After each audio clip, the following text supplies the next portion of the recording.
One America News Network, your source for credible news. Pavarësisht se sa fuqi ushtarake tregohet, në fund të fundit duhet të ketë një ndryshim të regjimit në Iran nga vetë populli i Iranit. Natyrisht, bombardimet definitivisht mund ta dobësojnë regjimin, por ato nuk do të çojnë në rënjen e regjimit të Iranit.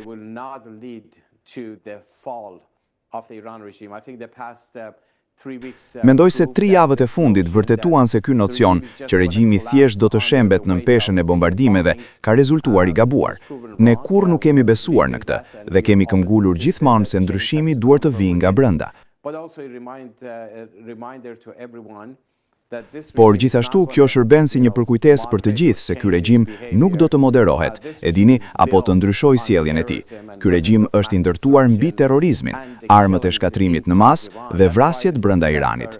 Kjo është arsyeja pse pasardhësi i Khameneit, djali i tij, është po aq radikal dhe po aq i tmerrshëm sa Jati, dhe të gjithë komandantët e tjerë të gardës revolucionare që zëvendësohen nga të ngjashmit e tyre.